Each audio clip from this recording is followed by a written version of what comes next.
रवि, तुम मेरे को परमिशन दे रिकॉर्ड करने का।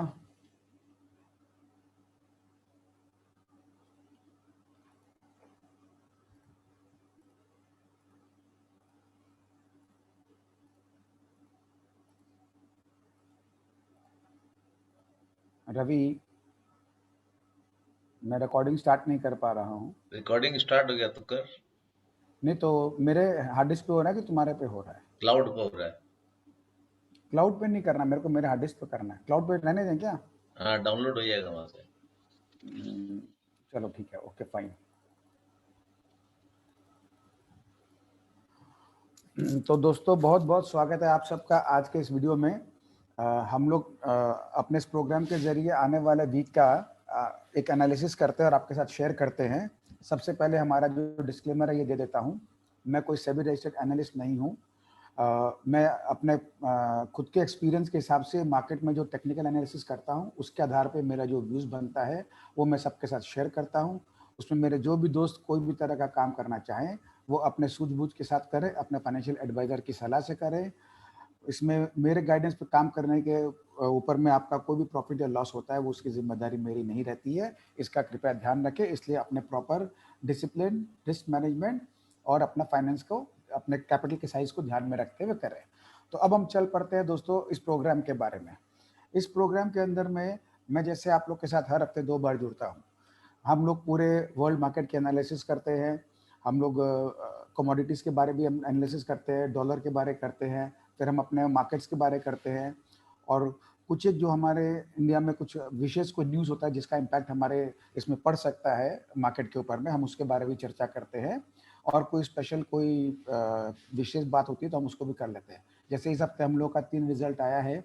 एक अपना इसका JSW स्टील का आया है, एक अपना रिलायंस का है और एक ICICI बैंक का आया है। तो आज हम लोग कोशिश करेंगे उसके ऊपर भी कवरेज लेने का। तो हमारे प्रोग्राम के अंदर में 2 हिस्सा रहता है। एक हमारे इन्वेस्टर भाइयों के लिए रहता है जिनको डेली इस मार्केट में पार्टिसिपेट नहीं करना है और उनको अपना मैं फ्रंट पेज ऐप के ऊपर में इन्वेस्टमेंट का अपना मैं व्यूज़ दे देता हूँ। तो जो प्रोग्राम से जुड़े हुए हैं वो उसमें देख पाते हैं और उसके आधार पे अपना वो लोग अपना इन्वेस्टमेंट करते हैं। और उस इन्वेस्टमेंट में उनको कोई भी गाइडेंस चाहिए रहता है वो अपना पोर्टफोलियो मेरे से शेयर करते हैं। मैं बीच में रिव्यू करके उनको अपना व्यूज़ दे देता हूँ कि किसको होल्ड करना है, ऐड करना है या किसी और स्टॉक से चेंज करना है। ये प्रोग्राम मेनली हमारा ट्रेडिंग के लिए है। जो हमारे फ्रेंड लोग को ट्रेडिंग में इंटरेस्ट है, चाहे वो डे ट्रेडिंग करते हो चाहे वो पोजिशनल ट्रेडिंग करते हो, ये उनके लिए है। जिनका नज़रिया समझ लो 1 दिन से लेके 1 महीने के अंदर का व्यू बना के करते हैं। इसीलिए हम लोग प्रोग्राम में महीने का पूरा व्यू देते हैं, फिर हम लोग हफ्ते में जुड़ते हैं तो हफ्ते का व्यू देते हैं और डेली मेरा जो है लेवल्स मैं शेयर करता हूँ सबके साथ में। और वो लेवल्स कितने कमाल के हैं, जब आप उस पर काम करना सीख जाते हैं तो आप ये पाते हैं कि एक छोटा सा कैपिटल को लेकर के ट्रेडिंग के लिए हम लोग जो रखते हैं, हम लोग 10,000 कम से कम एक लॉट के ऊपर कमा सकते हैं। ये हमारे सभी दोस्तों ने देखा है। इसमें काम करने का तरीका है, आप इसको पॉज करके बाद में नोट कर लीजिएगा और जो मैं डेली के लेवल शेयर करता हूँ उसके ऊपर आप काम करिएगा। इस लेवल में एक विशेष बात है, इसका जो हाईएस्ट और लोएस्ट लेवल है ये लक्ष्मण रेखा की तरह काम करता है। जल्दी से 90% ऑफ द केसेस में ये दोनों साइड के लेवल्स टूटते नहीं हैं। और जिस दिन कोई भी दिन जो है यदि हमारा शुरुआती 1 डेढ़ घंटे के अंदर में हमारा यदि निफ्टी और बैंक निफ्टी का हाईएस्ट लेवल ऊपर या नीचे वाला यदि कट जाता है और आधे घंटे से ज़्यादा सस्टेन कर जाता है तो हम लोगों ने देखा है वो पूरे दिन 95% केसेस में हम लोग वापस उस लेवल के अंदर फिर हम लोग नहीं आते हैं और हमारे उसी दिशा में स्ट्रेंथ उस दिन बढ़ जाती है। तो इस तरह से काम करते हैं और हमारा जो फाइनल टारगेट जो रहता है, फाइनल लेवल रहता है, उस जगह पर हम लोग हमेशा बोलते हैं प्रॉफिट बुक करके रिवर्स ट्रेड बना सकते हैं। ये सिर्फ डे ट्रेडिंग के लिए एप्लीकेबल है। उसी तरह से हमारा जो वीकली का लेवल शेयर करते हैं, यदि हफ्ता के पहले शुरुआती दिन में यदि हमारा वीकली लेवल यदि ब्रेक हो जाता है या सेकेंड डे भी ब्रेक हो जाता है तो बचे हुए हमारे जो वीक के जो दिन होते हैं उसमें हम लोग उस लेवल के बियॉन्ड ही काम करते हैं। वापस हम लोग जो हम स्क्रीन में अपने लेवल शेयर करते हैं उसके अंदर हम लोग वापस हम लोग नहीं आते हैं। ये हमारा लेवल्स का तरीका है शेयरिंग करने का। तो इसके अंदर में हम लोग मंथली का जो लेवल शेयर करते हैं, खाली मंथली में एक डिफरेंस है कि मंथली में हमारा जो डेली क्लोजिंग है उसको 2 दिन तक उसको सस्टेन करना पड़ता है अपने हाईएस्ट लेवल के बियॉन्ड। यदि ऐसा हो जाता है तो हम लोग वापस कभी भी उस लेवल को हम लोग देखते हैं कि वो उस महीने में नहीं आया है। अब हम लोग देख लेते हैं मार्केट का बिहेवियर पिछले हफ्ते क्या था और हम लोग क्या बात करके गए थे, मार्केट ने कैसा काम किया है और उसके आधार पे आगे आने वाले दिनों में मार्केट कैसा काम करेगा, हम उसके बारे में चर्चा करेंगे। तो हम लोग दोस्तों बात ये करके गए थे, पिछले 1 महीने से हम बात कर रहे हैं कि हम लोगों को एक बार मार्केट को अपना रस्म अदा करने के लिए 16,000 के पार जाना है। 16,000 के बाद वो 200 में टिकता है, 16,300, 500 कहाँ टिकता है ये अपने को नहीं मालूम, लेकिन बस सिर्फ एक रस्म अदा करने के लिए वहाँ जाएगा, उसके बाद वापस उसको घूम के 16,000 के अंदर आ जाना है और 15,000 के लेवल में ट्रेड करना है। सेकंड, हम लोग 1 महीने से बात कर रहे हैं कि हम लोग जो बड़े करेक्शन की बात कर रहे थे इस साल के शुरुआत में, कि हम लोग को इस पूरे साल में एक बड़ा करेक्शन देखने को मिलेगा। तो वो करेक्शन हम लोग का एक्सपेक्टेशन था कि जुलाई के 3rd वीक या 4th वीक से आने का संभावना था हमारे को जो है। तो हम लोग अभी उसी दौर में चल रहे हैं, ये जुलाई का हमारा आखिरी वीक चल रहा है। तो जो बड़े करेक्शन की बात कर रहे थे, अब उसके लिए एक अच्छा खुशखबरी दे देते हैं कि मार्केट में हम लोग ऑलरेडी उस करेक्शन के अंदर में हैं पिछले 1.5 से 2 महीने में। लेकिन फ़र्क खाली इतना है कि जो हम उम्मीद कर रहे थे कि मार्केट में बड़ा वाला शेकआउट सा आएगा, वो अब आने का उम्मीद हमको नहीं लग रहा है। जो उसका काम करने का तरीका है, वो स्पष्ट बता रहा है। हम लोग जब चार्ट पे चलेंगे, तो आपको थोड़ा-सा चेष्टा करूँगा समझाने का। जो हमसे रोज़ जुड़े हुए हैं, उनको तो थोड़ा बहुत समझ में आ चुका है कि चार्ट पे हम लोग जब बात करते हैं, तो किस तरह से लेवल्स हम लोग मेंटेन करवाते हैं। अब ये बात आता है कि प्राइस वाइज करेक्शन तो बहुत ज़्यादा नहीं होगा, लेकिन यहाँ समय और ज़्यादा निकालेगा वो, 2 से 3 महीना निकाल सकता है और इसकी इच्छा हुई तो हो सकता है पूरा साल भर भी निकाल ले। तभी हमारा दायरा बन जाएगा मोटा-मोटी 15,000 से लेके 16,000 के बीच का दायरा में हम लोग को 2 महीने निकालना है। पिछला वीडियो में मैंने आपसे शेयर किया था, अब यहाँ से वोलेटिलिटी बढ़ेगी।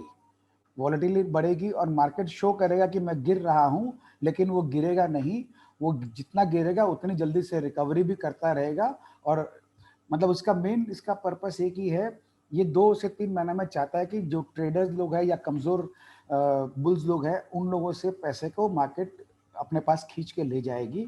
इसलिए मैंने लास्ट वीक शेयर किया था कि ट्रेडिंग के जो करने वाले दोस्त हैं, वो मार्केट से यदि दूर रहें इस समय तो बहुत अच्छा है, या अपना ट्रेडिंग का पोजीशन को बहुत छोटा कर लें। एकदम आउट होने की ज़रूरत नहीं है, बहुत छोटा कर लें। और हम लोग, क्योंकि जो मेरे दोस्त लोग यहाँ जुड़े हुए प्रोग्राम में हैं, हम उनसे हर हफ्ते 2 बार जुड़ते ही हैं। हम ट्रेडिंग के स्टॉक्स के बारे में भी चर्चा करते हैं, किस में हमको काम करना है, किस में नहीं करना है। तो जब हमारा ये जो करेक्शन खत्म होगा, तो हम लोग इसमें एक चीज़ ज़रूर पाएँगे कि हमारा सबसे पहला बात होगा कि हमारा कैपिटल नहीं टूटा होगा। यदि हमारे बताए हुए तरीके से आप लोग काम करोगे, तो आप लोग को मालूम चलेगा कि आपका कैपिटल नहीं टूटा है। और दूसरी बात ये रहेगी कि हम लोग, यदि निफ्टी या मार्केट 10% 12% करेक्शन दे भी दिया होगा, तो जितना हमारे जो स्टॉक्स को डिस्कशन करते हैं, उसमें थोड़ा बहुत जो भी करेक्शन आया होगा, जैसे मार्केट में रिकवरी आएगी, सबसे पहले भागने वाले वही स्टॉक्स होंगे। तो ये मालूम चलेगा कि हम लोग अल्टीमेटली ऊपर ही जा रहे हैं।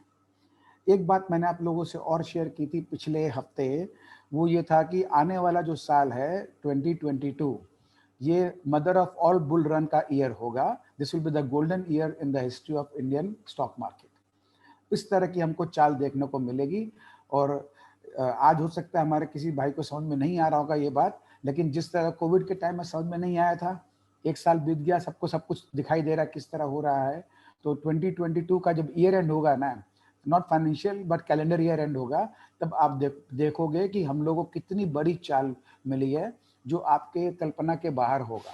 आपने यदि 2007 का भी देखा है स्टॉक मार्केट का बूम, अभी जो 2013-17 में भी आया था, उस समय भी देखा है, तो सारे बूम को जितना भी आया था सबको बीट कर देगा, नंबर 1। नंबर 2, ये जो हमारा जो अभी मार्केट का जो अप ट्रेंड का सिलसिला है, ये कम से कम 10 साल चलने वाला है, ये मैंने आपसे शेयर किया था। और जैसे-जैसे दिन बीत रहा है, मार्केट इस चीज़ में कन्फर्मेशन का स्टैंप लगाते जा रहा है। छोटी-मोटी करेक्शन मार्केट का हिस्सा है, हमको उसको लेके चलना होता है और हमको लेके चलना ही पड़ेगा। और छोटी-मोटी करेक्शन से मतलब ये है कि जब हम ड्रीम रन में चल रहे होते हैं, तो 10% का करेक्शन को कोई बड़ा करेक्शन नहीं बोलते हैं, उसको तो अपने साथ में लेके चलना ही होता है। तो ट्रेडिंग करने वाले दोस्तों को, उनको एम टू एम पोजीशन देने के कारण उनको थोड़ा दिक्कत आ सकता है। इसीलिए मैंने सबसे कहा है कि 2 महीने के लिए अभी मार्केट में छोटा से छोटा एक्सपोज़र लेके ट्रेडिंग करो। और इन्वेस्टर वाले दोस्तों को तो मैंने बहुत स्पष्ट शब्दों में बोल रखा है, उनको यहाँ से बिल्कुल भी अपना माल हल्का करने की ज़रूरत नहीं है। यदि वो सोचते हैं कि मैं अभी हल्का कर लूँ और 20% नीचे मैं ले लूँगा, यदि उनमें जिगर है लेने का नीचे 20% में, तब तो वो ज़रूर हल्का करना चाहे तो कर सकते हैं। फिर भी मेरा सुझाव रहेगा कि 30% से ज़्यादा उसमें हल्का नहीं करें अपना इन्वेस्टमेंट का पोजीशंस को, क्योंकि आपको लॉन्ग टर्म कैपिटल गेन्स का भी बेनिफिट लेना होता है, जिसमें टैक्स का स्लैब रेट कमती लगता है। और एक बात जो सबसे बड़ी बात है, जो मेरे दोस्त लोग अक्सर भूल कर जाते हैं, आज मैं पहली बार ये आपसे शेयर कर रहा हूँ। मार्केट में यदि हम जब काम करते हैं ना, तो हमको एक लंबा बड़ा नज़रिया रख कर के काम करते हैं ना, तो हमको हमेशा फ़ायदा रहेगा। हमको छोटा नज़रिया रख के हमको काम नहीं करना चाहिए। ये मेरा बहुत स्ट्रॉन्ग सजेशन है सबको। एक अच्छा व्यू बना के चले, कि हम लोग को जब भी हम बात करेंगे, हम लोग सिर्फ़ और सिर्फ़ हम लोग अपना जो है एक बड़ा नज़रिया लेके चलेंगे, तो हम लोग अपने आप को बेहतर पाएँगे बाकी लोगों के कंपैरिज़न में। तो लंबा नज़र से मतलब ये है कि कम से कम साल भर का व्यू तो लेके चलना चाहिए। और अपने तो जुड़ते ही रहते हैं, जो मेरा प्रोग्राम है उनसे भी जुड़ते हूँ, और जो मेरे बाकी दोस्त प्रोग्राम में किसी भी कारण से नहीं जुड़ पाते हैं, मैं उनके लिए भी बीच-बीच में जाके ग्रुप के अंदर में मैं अपना व्यूज़ भी शेयर करता हूँ। हम लोग इस तरह की मीटिंग भी कर लेते हैं, तो उनको भी अपडेट मिल जाता है।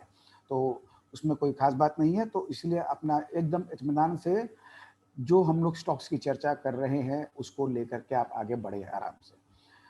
अब यहाँ पर हम लोग, क्योंकि ये ओपन प्लेटफॉर्म है, तो हम स्टॉक्स की बात इस जगह पे नहीं कर सकते, इसलिए हम लोग वीडियो को 2 पार्ट में बनाते हैं। यहाँ पर हम लोग सिर्फ मार्केट बिहेवियर की बात करते हैं, उसको समझने का चेष्टा करते हैं, आपके साथ शेयर करते हैं, और आपको भी आइडिया लगता है कि कैसे मार्केट को रीड करना होता है हम लोगों को। ठीक है ना दोस्तों? तो अब हम लोग सबसे पहले चार्ट पे चलते हैं और हम लोग देख लेते हैं कि मार्केट ने किस तरह से काम किया है। ये है हमारा निफ्टी का चार्ट। एक सेकंड में थोड़ा सा इसको छोटा कर दूं, क्योंकि यहाँ मेरे को भी बहुत कुछ नज़र नहीं आ रहा है। सिंगल बॉक्स, ठीक है। ये हमारा निफ्टी का डेली का चार्ट है। मैं इसको छोटे टाइम फ्रेम में ले चलता हूँ। ये हमारा हो गया 15 मिनट का चार्ट। हम लोगों ने एक लेवल शेयर किया था आपके साथ में। मैं एक बार वापस से उस स्लाइड के ऊपर आ जाता हूँ। लेट मी सी, वो स्लाइड कहाँ चला गया मेरा। ये रहा।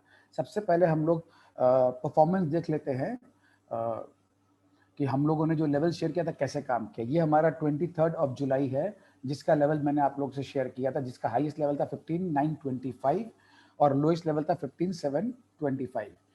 मार्केट ओपन हुआ था उस दिन 15,857 में, और हाई उसने बनाया था 15,900 का। तो हम लोगों ने एक सेकंड में जरा देखूं कहीं कुछ कैलेंडर में डेट में कुछ इशू तो नहीं आ गया है। नहीं, ठीक है, 23 तारीख का बिल्कुल सही है।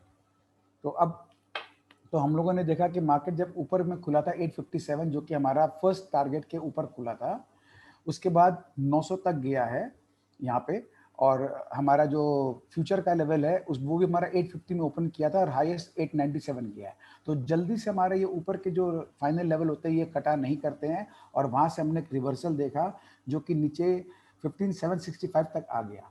यानी जो मेरे दोस्त बताए हुए तरीके से काम करते और 15,900 के आसपास जाके अपना बाई पोजीशन से एग्जिट करके अपना सेल पोजीशन बना लेते, या जो ऑप्शन में काम करते वो अपना पुट ले लिए होते, तो उनको मालूम चलता है कि यहाँ से 15,900 से लेके 15,765 तक का सफर उसको तय करने को मिला। यानी लगभग लगभग 125 से 150 पॉइंट उसके हाथ में आ गया। तो ऐसे में हमारा जो कैपिटल होता है, जो लोग हम ट्रेडिंग कैपिटल को यूज करते हैं ऑप्शंस के अंदर में, उनका दिन के दौरान में मनी डबल या ट्रिपल हो जाता है, जो प्रीमियम हम लोग देते हैं ऑप्शन बाइंग करने के लिए। तो ये हम लोगों ने देखा था होते हुए अपने इस फ्राइडे को। ये हमारा बैंक निफ्टी है। बैंक निफ्टी का भी हमारा सेम पोजीशन है। ओपनिंग ही हमारा हो गया था हाईएस्ट लेवल के ऊपर में, ओपन है 35,748 जो इसके ऊपर में था, और सेम हमारा जो है फ्यूचर्स का ऑप्शन लेवल भी हमारा इसके ऊपर ही ट्रेड किया। तो हम लोग पूरा दिन ऊपर काम कर रहे थे। अब क्योंकि निफ्टी जो है हम लोग का ऑलरेडी जो है इसके नीचे में काम कर रहा था, यहाँ पे लास्ट लेवल के नीचे, तो एक चांस बन गया था बैंक निफ्टी के लिए हमारा कि वहाँ से नीचे आएगा। ये देखिए 35,405 का लेवल तक आ गया था। यानी 35,748 का ओपनिंग से लेकर के हम लोग नीचे यदि हम लोग सफ़र पूरा तय किए हैं 35,407 तक का, तो यानी हमको कितना 600 पॉइंट 300 पॉइंट हमको मिल गए इसके अंदर बैंक निफ्टी में। तो जो हमारे बैंक निफ्टी के अंदर फ्यूचर्स में काम किए उनको भी 10% का करीब करीब उसमें मिल जाता है, और जो हमारे ऑप्शन में करने वाले का कैपिटल तो 3 गुना उस समय ट्रेडिंग कैपिटल उनका 3 गुना उस दिन हो गया था खूब आराम से। एक बार हम उसमें चार्ट में भी दिखा देते हैं कि कैसे ये काम कर रहा था। ये हमारा लेवल्स निफ्टी का जो है। तो निफ्टी का 15 मिनट का चार्ट हमको शो कर रहा है बहुत क्लियरली कि हम लोग गैप अप खुले, उस लेवल के नीचे ही हम लोग काम किए, ऊपर जाके हमारे लेवल को टच करके वापस वहाँ से नीचे आया, तो उस रेंज में ही खड़ा रह गया था। और ये हमारा बैंक निफ्टी है, ये अपना जो है, मुझे लगता है कुछ इशू है इसके अंदर में, मुझे लग रहा है कोई चार्ट में कुछ देखने में इशू आ रहा है क्या। ये इंट्राडे का चार्ट तो नहीं लग रहा है मेरे को। 23 नहीं, वही है, कोई दिक्कत नहीं, ठीक है, परफेक्ट है। तो ये हमारा जो है, जहाँ हम लोग उस दिन पूरा दिन हम लोग ऊपर ही अपना काम करते गए थे और फाइनली हमारे क्लोजिंग जो है, जो हमारे शेयर्ड लेवल्स के हिसाब से हमारे क्लोजिंग हमारी हुई थी जो है। अब इसमें जिस तरह से इसने लास्ट 2 दिन से काम किया है, उस 2 दिन के अंदर में इसने बहुत कुछ क्लैरिटी दे दी हमको कि इसका मन जो है अब ऊपर ही काम करने का है। अब हम लोग को सब देखना होगा मंडे की ओपनिंग कैसे होती है और उसके हिसाब से हम लोग को चेक करना होगा एक बार, तो वो हम लोग एक बार देख लेंगे जो है। तो ये हमारा एक बार हम लोग देख लेते हैं आने वाले मार्केट सिनेरियो हमारा जो रहता है। मोटा मोटी हम लोग एक रेंज में बंधे हुए हैं, अभी तक हम लोग कहीं नहीं गए हैं। 34,000 सॉरी 15,000 नीचे में 300 और ऊपर में 15,900, हम इसी रेंज में अटके हुए हैं। तो अभी हमारे दोस्त लोग का सवाल है कि 16,000 हमारा आएगा कि नहीं आएगा। क्या वो आ सकता है? बिल्कुल आ सकता है, इसमें कोई संदेह नहीं है। और आने के लिए हमारे पास में 2-3 ट्रिगर्स होना जरूरी है। वो हमारा रिलायंस का जैसे रिजल्ट इस बार आया है, तो ऐसा हो सकता है कि मंडे को जो है रिलायंस हम लोगों को एक बार इसको पुशअप दे दे ऊपर ले जाने के लिए। उसी तरह से आईसीआईसीआई बैंक के भी रिजल्ट ठीक थे, तो वो भी कोई ना कोई लगा देगा। और सबसे जो एक इम्पॉर्टेंट बात है, वो हमारे प्राइम मिनिस्टर मनमोहन सिंह जी जो है, उन्होंने बीच में ट्वीट किया था कि हम लोग को 1991 में एक शेकआउट देखने को मिला था, इकोनॉमी के अंदर में दिक्कतें आई थी। उनका एक ये आया था मैसेज कि यहाँ पे हमारे को वैसी ही दिक्कत हमको इस बार लग रहा है आने का। तो मुझे पर्सनली नहीं लगता इतने बड़े, हालांकि वो इकोनॉमिस्ट हैं, तो उनसे तो मैं respect, with due respect to him, लेकिन मुझे लगता नहीं है कि हम लोग को ऐसा कोई सीन देखने को मिलेगा। क्योंकि ये सब जो ट्वीट जब भी ये लोग मैसेज करते हैं ना, उनको ये थोड़ा सा भूल जाते हैं इतने पढ़े लिखे होने के बाद भी, कि 1991 का सिनेरियो और आज के सिनेरियो में हमारे कंट्री में बहुत बड़ा फर्क है। आज हमारे रिजर्व्स वगैरह सब जो है वो पॉजिटिव में है, और उस समय तो हम लोग सारे नेगेटिव में ही हम लोग रहा करते थे। तो ये एक बहुत बड़ा एक डिफरेंस है जो वो इस चीज़ को इग्नोर कर दिया उन्होंने। सेकंड, एक न्यूज़ हमने देखा जीएसटी का रिटर्न्स के बारे में। तो आज मैं स्लाइड अपना प्रिपेयर उसके लिए नहीं कर सका, लेकिन जीएसटी का जो रिटर्न हमारा है, वो इस बार का जो क्वार्टर का आया है वो बहुत ही ज़बरदस्त आया है, और वो अपने आप में बहुत कुछ बोलता है। मैं आपसे खाली आंकड़ा बाय वर्बली शेयर कर लेता हूँ आपसे। तो जीएसटी इस बार हमारा जो कलेक्शन हुआ है वो ऑल टाइम हाई हमारा कलेक्शन था। इस क्वार्टर में हम लोग को मिला है 1.21 लाख करोड़ का कलेक्शन हुआ है, जो कि 2019 में हमारा जो कलेक्शन हुआ था अप्रैल टू जून का, वो हमारा कलेक्शन हुआ था 2019 में 70,640 करोड़ का। तो मेरे पास डेटा मेरे मोबाइल पे है, तो 70,640 करोड़ का था 2019 प्री को, ये कोविड के दौरान के पहले वाला साल का बात हो रहा है। और लास्ट ईयर कोविड का जो ईयर था उसमें 54,212 करोड़ का था। और इस बार भी हम लोग जो एक्सपेक्ट कर रहे थे, मार्केट जो एक्सपेक्ट कर रही थी, मार्केट का मतलब मार्केट में हम जैसे लोग बैठे हुए थे, वो एक्सपेक्ट कर रहे थे कि शायद इस बार जीएसटी कलेक्शन खराब आएगा, क्योंकि हमारा सेकेंड फेज लॉकडाउन का जो है वो इस दौरान आया था। लेकिन ये बहुत ही मतलब अपने बोलते हैं ना, मार्केट इज सुप्रीम।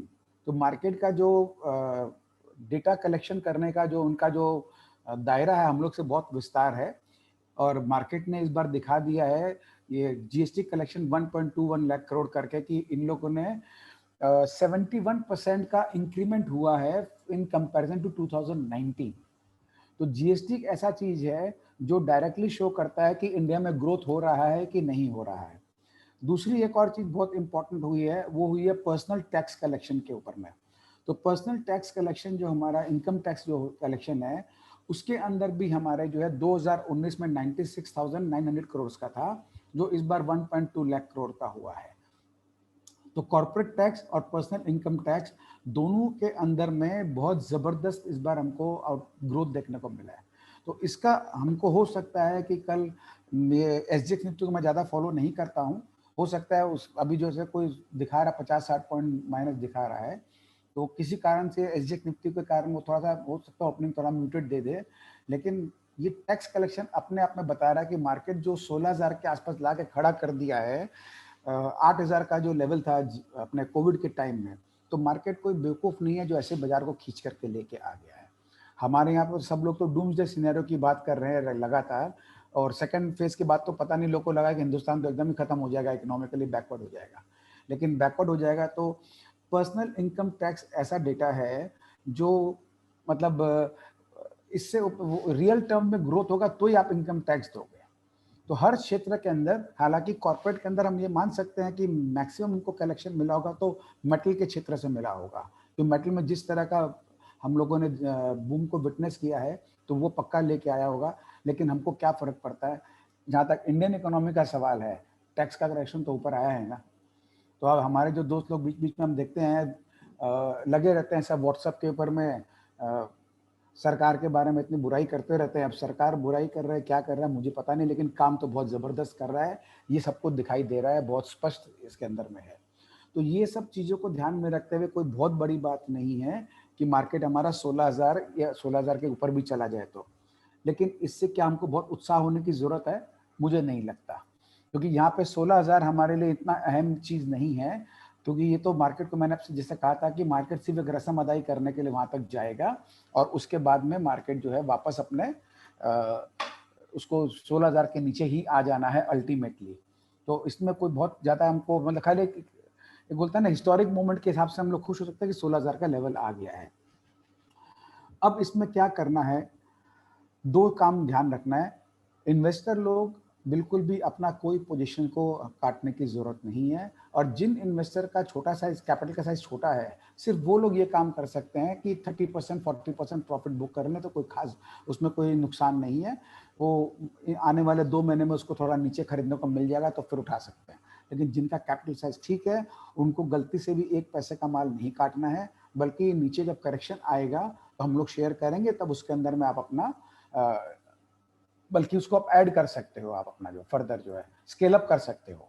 तो ये हो गई हमारे जो है अभी की बात। एक बार हम लोग अब थोड़ा सा बाहर का मार्केट का भी देख लेते हैं, बाहर का मार्केट हमको सपोर्ट कर रहा है कि नहीं कर रहा है। तो बाहर के मार्केट्स के लिए ये मैंने आपको ऑलरेडी, ये हमारे जैसे निफ्टी का है, बैंक निफ्टी का लेवल्स है, अपने देख रहे हैं कि इसमें जो करेक्शन आया था उसके बाद रिकवरी देना शुरू कर दिया है। ये हमारे निफ्टी नेक्स्ट 50 है, ये हमको दिखाना शुरू कर दिया कि ऊपर के लेवल में प्रॉफिट बुकिंग आनी शुरू हो रही है। ये हमारा मिड कैप है और ये हमारा स्मॉल कैप है। जैसा मैंने आपसे बात किया था, स्मॉल कैप मिड कैप में करेक्शन आने का पूरा चांस है, तो ये दोनों ऊपर के लेवल में करेक्शन दे रहा है, तो इसके अंदर हमको ज़्यादा हमको दिक्कतें दिखाई दे सकती है। लेकिन ओवरऑल मार्केट में हम देखेंगे कि खाली मार्केट दिखा रही है कि हम नीचे जा रहे हैं, लेकिन 10% से ज़्यादा का करेक्शन करंट लेवल से भी मेरे को नहीं लगता आएगा। 2-1% इधर उधर की बात अलग है। ये हमारा इंटरनेशनल मार्केट है। डाउ जोन्स का हम देख रहे हैं, नीचे जैसे गिरा था, इस 3 दिन के अंदर में पूरा खींच के ऊपर ले गया, लगता है जैसे कुछ फर्क ही नहीं पड़ रहा है। सेम अमेरिकन बाजार का नस्डैक है, नस्डैक के अंदर भी जो एक इसने करेक्शन दी थी, पूरा का पूरा रिकवरी करके ऑल टाइम हाई पर आके खड़ा हो गया। तो इसका मतलब ये नहीं कि ऊपर चलता ही जाएगा, ये भी सेम वही बात है, ऊपर आ गया है, साइड बेस करेक्शन करेंगे। रसल का हमारा जो है, जो 2000 कंपनीज का जो हमारा इंडेक्स है अमेरिका का, जिसको हम लोग यहाँ इंडिया के स्मॉल कैप मिड कैप बोलते हैं, वो कंपनीज का इंडेक्स है। तो ये भी अपना जो है इस लेवल के नीचे आ करके सपोर्ट ले लिया जहाँ हमने बात की थी, और लेकर के ऊपर से बाउंस बैक दे दिया है। तो कहीं ना कहीं अमेरिकन बाजार हमको दिखा दे रहा है, ये S&P 500 का, इसने भी सेम वही काम किया है और ऑल टाइम हाई पे ट्रेड कर रहा है।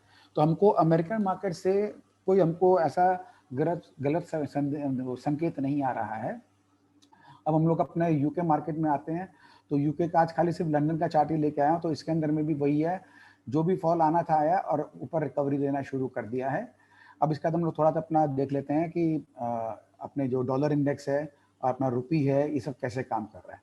डॉलर इंडेक्स, जैसा मैंने आपसे बात किया था, उसी दायरे में फंसा हुआ है मेरा इसके अंदर में, क्योंकि अमेरिका का क्या एक ध्यान है ना कि वो अपने इकोनॉमी को थोड़ा सा सबके सामने में, वर्ल्ड के सामने में थोड़ा सा ठीक से प्रेजेंट रखने के लिए वो लोग आर्टिफिशियली इसको ऊपर बढ़ाना का चेष्टा में लगे हुए हैं, उसको गिरने नहीं देना चाहते हैं, इसलिए वो लोग उसको संभाल के रखे हैं। लेकिन मैंने आपसे अपना व्यू शेयर कर रखा है, डॉलर के ऊपर मेरा बहुत स्ट्रॉन्ग व्यू नहीं है। ये साइडवेज भले रह सकता है, लेकिन थोड़ा सा भी कमजोरी इसमें जैसे आएगा ये अच्छा खासा नीचे फॉल दिखा देगा। ये मैं आपको दिखा दूं Indian rupee. Indian rupee already दिखाई दिया है कि ये स्ट्रॉन्ग हो रहा है डॉलर के कंपैरिजन में, और इसने अच्छा खासा 74.5 के लेवल से इसने अच्छा खासा जो है हमको करेक्शन दिखा दिया था इसके अंदर में। अब गोल्ड है, गोल्ड भी हमारे साइडवेज अभी हो रखे हैं। इसका जो हमारा लेवल था वहाँ पर ही आके सपोर्ट ले लिया है, और यहाँ पर 1 2 3 4 5 बार सपोर्ट ले लिया है। तो ये एरिया इसका गोल्ड का अच्छा सपोर्ट जोन बन रखा है। यदि हमको डॉलर कमजोर होता दिखता है तो गोल्ड के अंदर भी हमको ऊपर की तरफ रिकवरी आने का चांसेस बन जाएगा। सेम सिमिलर हमारा जो है ये सिल्वर का चार्ट है। सिल्वर में हमने आपसे बात किया था कि $25 चल रहा है। जिस तरह से सब जगह माहौल बना हुआ था, यदि करेक्शन करना हो ज़्यादा से ज़्यादा 24 तक वापस आ सकता है, लेकिन इसने वहीं से अपना घुमा करके ऊपर काम करना शुरू कर दिया। तो हम लोग इंटरनेशनल मार्केट में अभी जो देख रहे हैं, मार्केट की तरफ से कोई दिक्कत नहीं है। डॉलर भी हमको जो देखना है वो ये है कि अब डॉलर कैसे परफॉर्म करता है। सारा चीज़ का दामोदर रह जाता है डॉलर के ऊपर में। यदि डॉलर इंडेक्स कमज़ोर होएगा तो इसका इम्प्लीकेशन पड़ेगा हमारे पूरे मार्केट के ऊपर में, जो है वो अपना चाल ऊपर की तरफ बनाना शुरू कर देगा। ये आपसे हम शेयर कर लेते हैं क्योंकि आखिरी वीक आ गया हमारा इस जुलाई का। इस वीक का हमारा मंथ का लेवल हमारा जो है 16,200 का हाईएस्ट लेवल है। संयोग से वीक का लेवल भी 16,175 का है, और कल का हमारा लेवल जो है वो लगभग 16,000 का है। तो 16,200 175 का जो लेवल है ये आने को खूब आराम से आ सकता है, लेकिन इसको क्रॉस करेगा इसका मेरे को चांस नज़र अब नहीं आता है, क्योंकि ये सारे लेवल हमारे टॉप के एक जैसे दिखाई दे रहे हैं। तो बस यहाँ तक जाएगा जैसा आपने बात की है। तो हमारे जो ट्रेडिंग वाले दोस्तों को ध्यान ये रखना है कि उसको इस जगह पर आ करके अपना प्रॉफिट बुक करना चाहे कर दे, फिर जब भी डिप मिलता है वहाँ पे फिर ऐड करना चाहे कर लें, कोई दिक्कत नहीं है। डेली लेवल्स के हिसाब से ही उसको काम करने होंगे। ये हमारा डेली का लेवल है, इसके हिसाब से ही उनको ट्रेडिंग में काम करना होगा। और यदि इसका अपर साइड का या लोअर साइड का ब्रेक हो जाता है दिन के शुरुआती 2 घंटे के अंदर में, तब उनको अपना ध्यान को शिफ्ट करना होगा वीकली चार्ट के ऊपर में। तो इस लेवल पे ऐसे काम करने हैं। और ये हमारा कल का निफ्टी का फ्यूचर और स्पॉट है, संयोग से दोनों ऑलमोस्ट सेम है। तो प्रीमियम, क्योंकि हम लोग मंथ एंड में आ गए हैं, तो प्रीमियम हमारा जो होता है फ्यूचर्स के अंदर में वो ऑलमोस्ट चला गया है, और दोनों का लेवल हमारा एकदम नज़दीक से नज़दीक है। तो नीचे हमारे को देखने के लिए 15,730 का लेवल है, और ऊपर 15,980 का लेवल है। तब जो भी तरफ का टूटता है वो हम लोग को मार्केट खुलने के बाद ही आइडिया लगेगा। हम लोग को दोनों तरफ का व्यू बना के हाथ में रख के चलना होता है। मैं हमेशा आपसे बोलता हूँ, as a trader we are neither bullish nor bearish, we are with the market. तो मार्केट हमको सुबह जैसा दिशा दिखाएगा हमको वैसे ही काम करना होता है, इसलिए हम ये लेवल्स को शेयर करते हैं। ये हमारा बैंक निफ्टी का है। इसका हमारा मंथली का हाईएस्ट लेवल 36,600 है, वीक का 36,000 है। तो हम लोग क्या यहाँ तक जा सकते हैं? बिल्कुल जा सकते हैं। यदि निफ्टी ऊपर जाएगा तो उसके पीछे पीछे ये ऊपर आ जाएगा। तो आज के तारीख में हमारे लिए सबसे इम्पोर्टेंट जो जोन हो गया है, जो वीकली का जो लो रेजिस्टेंस है 35,350, ये इसको पहला इसको हर्डल मिलेगा यहाँ पे। इसको यदि क्रॉस करता है तो ये सपोर्ट करेगा ऊपर जाने के लिए, और उसी तरह से इसको नीचे का जो सपोर्ट मिलेगा वो हमारा 34,700 पहला सपोर्ट है, और दूसरा 34,450 का है। ये इस रेंज के अंदर में इसका ऊपर और नीचे का है, जहाँ पर आप अपना बाइंग और सेलिंग कर सकते हैं डे ट्रेडिंग के हिसाब से। ये अपना डेली का चार्ट देख लेते हैं, तो उसमें भी दिखाई देगा आपको। फाइनल सपोर्ट 34,405 का है, जो लगभग इसके आसपास का है, और हाईएस्ट 35,670 का है, जो लगभग इन दोनों के बीच का है। तो इसको ध्यान में रखते हुए आप काम करें, कोई दिक्कत नहीं है। और ये बैंक निफ्टी का भी सेम ऑलमोस्ट सिमिलर पोजीशन है। हालांकि बैंक निफ्टी क्योंकि नंबर में अराउंड 3 टाइम्स है निफ्टी के, तो इसलिए इसके अंदर में थोड़ा सा 50-60 पॉइंट का फर्क है। अदरवाइज लेवल दोनों इसके भी सिमिलर से है। तो अब ट्रेड सेटअप ऑफ स्टॉक्स जो है, इसके बारे में हम बात करेंगे अपने अगले वीडियो में। तो अब इस वीडियो को मैं आज यहीं पर ही अपना ब्लॉक करता हूँ। आपसे सारी बातें शेयर कर दी, आपको खाली एक समरी कर देता हूँ कि सबसे पहले जो ज़रूरी हमारे लिए है वो ये है कि हमको अब लेवल्स के हिसाब से काम करने हैं, नंबर 1। नंबर 2, हमको कोई बड़ा पोजीशन नहीं लेना है, छोटे छोटे पोजीशन में हमको काम करने हैं हमको। नंबर 3, हम लोग जो है एग्रेसिव होकर हम लोग काम नहीं करेंगे। यदि लगता है कुछ है तो हम अपने साइड होकर बैठ जाएंगे, तो कोई हमको दिक्कत नहीं है। नंबर 4, हम लोग को अपना जो इन्वेस्टमेंट की पोजीशन है उसके अंदर में हमको बिल्कुल भी दिमाग लगाने की ज़रूरत नहीं, उसको जैसा पड़ा हुआ है उसको पड़ा रहने दें, हम लोग आराम से अपना उसमें काम करके चला सकते हैं। तो ये हमारा पूरा व्यू शेयर हमने कर दिया है अपना इस आने वाले हफ्ते के बारे में। तो जैसे-जैसे मार्केट देखिए, एक बात बता दूँ, अपने को अमेरिकन मार्केट से खाली हमारी ओपनिंग डिसाइड होती है कि वो स्ट्रॉन्ग खुल रहा है या कमज़ोर खुल रहा है। लेकिन दायरा तो हमको जो डेली का निकालना होता है वो हमारे लेवल्स के हिसाब से ही काम करने होते हैं। तो हम लोग मेरे ख्याल से बहुत सारी बातें कर लिए हैं।